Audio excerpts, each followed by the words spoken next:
Victor Machoka, tell me your story. Tell me your story, Victor Machoka.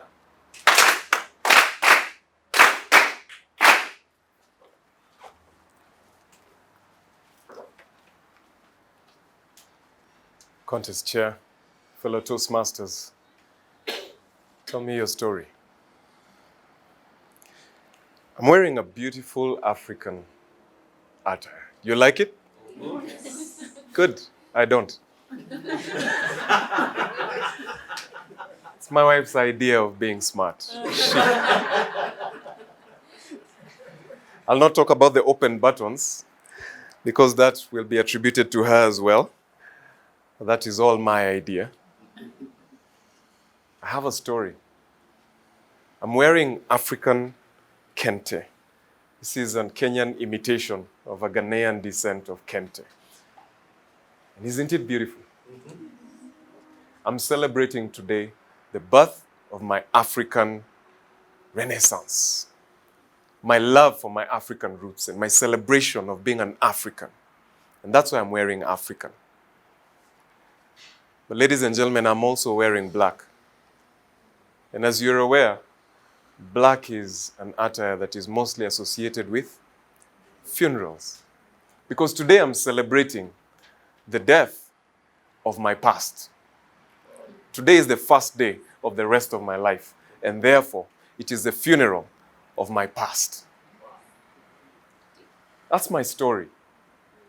Basically, what I would like to tell you is this. Every one of us has got a similar story. You see, with Africans, we always dabble with voodoo. From our past, we've always looked at voodoo and dabbled with a bit of mysticism. And many people have misconstrued that to be primitivity. But actually, what we were doing is trying to understand what is the connection and correlation between today and tomorrow, between the life I live right now and what happens when I exit the scene. And while we mistakenly looked at that as the afterlife and trying to understand what happens to me when I leave, what we actually were trying to understand is what happens to the world when I leave. And that is why you find we look at burials more sacrosanctly than we do our births. How many of us visit the place where someone we loved was born? But when we lose someone we love, we always visit their burial site. All through history, burial sites have always been more sacrosanct than birth sites. And Africans have always understood the uniqueness of death. We have never been afraid of death. They looked at it as witchcraft and mysticism and all these other words that they gave it to denote primitivity. But actually, we were very comfortable with the idea of death. In fact, initiation always began with confronting your biggest fear, and that is death.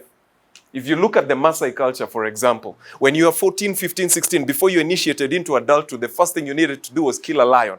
Now, I know WWF will not allow us to do that today. But when lions were roaming this country freely, and there were more of them than human beings, a young boy was forced to carry a spear and a knife and face the king of the jungle to prove himself to be a man. And before he faced the king of the jungle, the one thing that he had to do is face his fear of death, understanding that this great encounter could be his last encounter. And the problem that we have is we lost that ability to face our fear of death. We look at death as a destination instead of looking at it as a continuation, as a bridge to the next level. And today I want to tell you this, that in the delicate tapestry of your gift, woven in there is the pain of death. That you must be able to conjoin the beauty of your talent with the pain of your past. And so many of us are unable to face our past. We bury our skeletons so deep that we are surprised when we run into them when we begin excavating for our future. And it's time for you to look at the things that you're afraid of. What is it that you fear? What is your greatest fear? What are the mistakes that you have made? What are the places where you have buried skeletons of mistakes that you made that have affected your future, and you've allowed them to affect your future because you have failed to bury them honorably? I came to tell you today that if you've got things that you have buried and you have not attended the funeral, it is time for you to face your deepest fear. It is important that we look deep inside ourselves And as we begin to tell our story, understand that deep inside the buttons of our gift, in there lies your ability to conjoin it with your pain. And as you continue to wrap it together and show us your story, how it's mixed with failure, in there, we will be able to see the magic that is in your future. My pain of my past does not negate or derogate my future and my success. We have always edited out of our story the places where we made mistakes. And that is the biggest mistake that we make.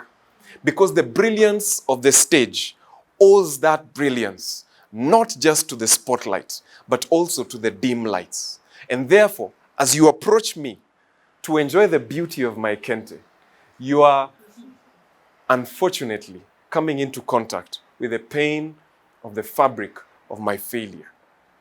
So my question to you today, what is it that you're editing from your story? What is it that you're trying so hard to hide, and yet that is the thing that we need to inspire us? Ladies and gentlemen, the world is waiting for you to tell us your story. Tell us your story and don't edit anything out. Don't leave out anything that you made that you're not proud of. Inside your talent is your pain. Inside your next level is your failure. When you walk into your new job, don't hide the fact that you lost your past one. When you walk into that new relationship, don't hide the fact that you lost your last one. When you walk into that new responsibility that has been given to you, don't hide from the fact that you lost and failed in your last responsibility. Bring that to the table. The problem with fear is it bangs the door so loud that it masks its puniness in the loudness of its banging. And when it bangs so loud, we are afraid to open the door. Today I want to challenge you. Open the door and you'll see how short fear is. You'll see what a dwarf it is and how powerless it is. And when you invite it and give it a seat at the table, then you remove the power that it gives to fear. Because there's nothing to be afraid of. There is nothing to be afraid of but fear itself. Fear only reminds you of what you could have done wrong. But faith reminds you of what could go right. Ladies and gentlemen, tell me your story. Leave nothing out.